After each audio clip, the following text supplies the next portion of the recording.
সেদিন কি হয়েছে জানো, রাত্রিবেলা কিছুতেই ঘুম আসছিল না। তখন মোবাইলটা নিয়ে টুকটাক করতে করতে হঠাৎ মনে হলো, আর আমার ইউটিউবে কিছু গল্প আপলোড করা আছে, সেগুলো শুনি তো। তো একটার পর একটা ওই গল্প শুনতে শুনতে আমি অঘোরে ঘুমিয়ে পড়লাম। তো তাই ভাবলাম আজকে আরেকটা গল্প আপলোড করি, আমিও শুনবো, কেউ শুনলে শুনবেন। গল্পের নাম আঙুল। এটা আমার লেখা বই, গল্পের ঝুড়ি থেকে নেওয়া। আঙুল। সিগারেটে একটা গভীর টান দিয়ে হিমাদ্রি ঘরের লাইটটা নিভিয়ে ইজি চেয়ারে মাথাটি হেলান দিয়ে বসলো। ইউটিউবে একটা ভায়োলিন আর পিয়ানোর যুগলবন্দি চালিয়ে দিল। চোখটা বন্ধ করে মাথাটা পিছনে এলিয়ে ডুবে গেল সুরের সাগরে। ভীষণ হালকা লাগছে নিজেকে, কেমন যেন একটা জালের মধ্যে জড়িয়ে পড়েছিল। এমনিতে ওর সপ্রভিত ব্যবহার আর প্রখর বুদ্ধির জন্য যে কেউ ওর ওপর আকৃষ্ট হয়ে যায়, তাই কি ছেলে হোক বা মেয়ে হোক, হিমাদ্রি স্থাবকের সংখ্যা কম নেই। আর এটাও বেশ তাড়িয়ে তাড়িয়ে উপভোগ করে। একটা নির্দিষ্ট সীমার পর ও বিশেষ কাউকে সেই সীমা অতিক্রম করতে দেয় না। কিন্তু নন্দিতার সাথে যখন পরিচয় হলো, সেদিন থেকে ও যেন কেমন ঘোরের মধ্যে চলছিল। ছোটোবেলাকার প্রায় 24 ঘন্টা, না তা ঠিক বলা যায় না, তবে প্রায় 18-19 ঘন্টার সঙ্গে সুজাতা যখন নন্দিতার সঙ্গে পরিচয় করিয়ে দিল, তখন থেকে ও চলেছে সেই ঘোরের মধ্যে।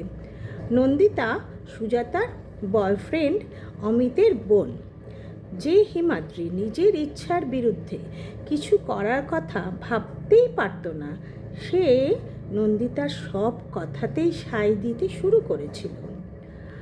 তা হিমাদ্রি মনের মতো হোক আর না হোক, কেমন যেন ও নন্দিতার ইচ্ছার দাস হয়ে যাচ্ছিল। সবসময় মনে হতো, যদি নন্দিতা বিরক্ত হয়, নিজের অস্তিত্বই যেন বিপন্ন হয়ে যাচ্ছিল। এই জন্যই ও এতদিন কারোকে একটা সীমা অতিক্রম করতে দিত না। একদিন তো নন্দিতাকেও বলেই দিয়েছিল, নন্দিতা প্লিজ এমন কিছু বলো না যাতে আমি তোমাতে বশ হয়ে যাই। কিন্তু তারপরেও নন্দিতার কোনো হিলদোল নেই, একইভাবে ওকে আষ্টে পৃষ্ঠে জড়িয়ে ধরেছিল। আর হিমাদ্রি আর না পেরে নন্দিতার ফোনে যে মত প্রকাশ করেছিল তা পুরো প্রত্যাখ্যান করে ফোনটা রেখে দিল। তারপর থেকেই ও নিজেকে হালকা বোধ করছিল। নিজেকে মনে হচ্ছিল সব বাঁধন কেটে যেন বেরিয়ে আসতে পেরেছে। তাতে ওদের সম্পর্ক যদি ভেঙে যায় তো যাক। ও জানতো নন্দিতা ভীষণ অভিমানী। ওই তুলতুলে ছোট্টখাট্টো ফর্সা টকটকে মেয়েটি যে কি নরম, তা হিমাদ্রি কদিনে বেশ বুঝতে পেরেছিল। ঠিক যেন তুলোর মধ্যে সযত্নে রাখার মতো এক আহ্লাদী মানবী। সবসময় মনে হতো যেন একটু অসাবধান ব্যবহারে এই নরম মানবীটার মন তুবড়ে যাবে।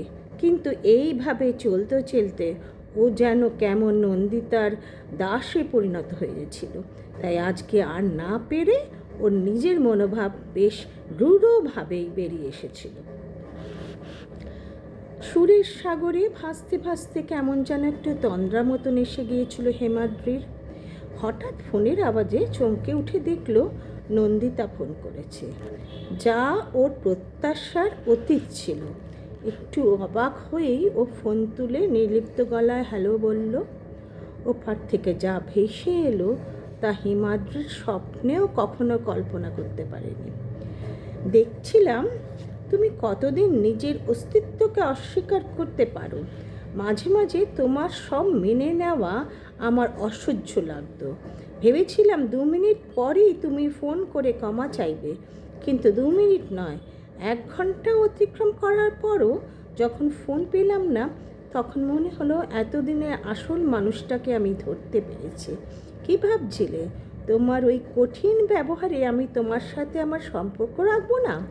শোনো, কাউকে ভালো লাগলে তার ভালো লাগাগুলোকেও জানতে হয়, তাকে তার নিজের জায়গাটা ছেড়ে দিতে হয়। তারপর যদি ওই সম্পর্ক টেকে তাহলে আসল, না হলে তা তো পজিটিভনেস হয়ে যাবে।